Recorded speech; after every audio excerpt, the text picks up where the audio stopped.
Hello friends, good morning সবাইকে। আমার একটা নিউ ব্লগে সবাইকে ওয়েলকাম জানাচ্ছি। আগের দিন রাত্রে যে বিরিয়ানি বানিয়েছিলাম সেই বিরিয়ানি থেকে কিছুটা বেঁচে গেছিলো, আলুর বিরিয়ানি বেঁচে গেছিলো, চিকেন আমরা খেয়ে নিয়েছিলাম। যাই হোক, সেই আলুর বিরিয়ানি দিয়ে ব্রেকফাস্ট কমপ্লিট করে রেডি হয়ে গেছে, একটা নেমন্তন্ন ছিল সেখানে যাওয়ার জন্য। আমাকে কেমন লাগছে নিশ্চয়ই জানাবেন। আমরা বাড়ির সবাই ম্যাজিক থেকে নেমে এখন রাস্তা পার হচ্ছি স্লিমদা বাস স্ট্যান্ড থেকে বাস ধরবো বলে। বৌদি, পাপ্পা, তারপর জেঠু, জেঠি সবাই আমরা ছিলাম এখানে। যাই হোক, বাসে উঠে পড়েছি। সুন্দর একটা সিট নিয়ে জায়গা পেয়ে গেছিলাম বাসে। যাই হোক, বাইরের ভিউটা কি সুন্দর ছিল আপনাদের সাথে একটু শেয়ার করে নিলাম। আর একটা অনুষ্ঠান ছিল, স্বাদের অনুষ্ঠান। আর খেতে বসে পড়েছি। সর্বপ্রথম ভাত, লেবু, শুক্তো দিয়ে দিল। শুক্তোর পর এখন দিয়ে দিচ্ছে ডাল, ঝুরঝুরি আলু ভাজা, এরপর পাবদা মাছ, আর এরপর কাতলা মাছ। এসব খাওয়া দাওয়ার পর লাস্টে ডেজার্টে দই মিষ্টি পাঁপড় চাটনি ছিল, আর লাস্টে একটা হজমোলা। আর দেখুন, এটাই হচ্ছে সেই বাড়িটা যে বাড়িতে স্বাদের নেমন্তন্ন ছিল। যাই হোক, বোন, পাপ্পা, বৌদি, মা, আমি সবাই টোটোতে উঠে পড়েছি বাড়ি যাব বলে। আর এখানে জেঠু ওরা ডিসকাস করছে যে কত টাকায় সব 10 জনকে পৌঁছে দেবে বাড়ি, মানে আমতলা আর কি। আমরা গোপালনগর থেকে ডাইরেক্ট আমতলায় চলে যাব টোটো দিয়ে।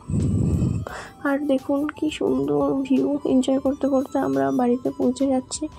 এদিকে বোন আর পাপ্পা কি খুশি, আর পাপ্পা উঁচু হয়ে হয়ে দেখছে পেছনের যে গাড়িটা সেটা ওভারটেক করে ফেললো নাকি আমাদেরকে। যাই হোক, আমরা বাড়িতে ফাইনালি পৌঁছে গিয়েছি। বাড়ি পৌঁছে আবার আমরা ড্রেস চেঞ্জ করে একটু মাঠে বেরিয়েছি ঘুরতে, যেন মনটা একটু ফ্রেশ থাকে।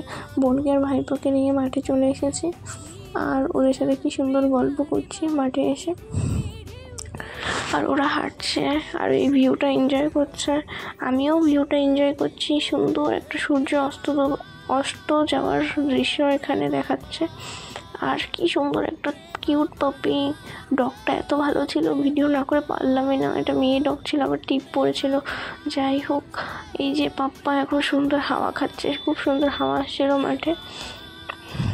আমরা সবাই একটু হাঁটাহাঁটি করে নিচ্ছি, এটার উপর দিয়ে একটু হাঁটছিলাম। যাই হোক, দেখুন কি সুন্দর লাগছে চারিপাশটা।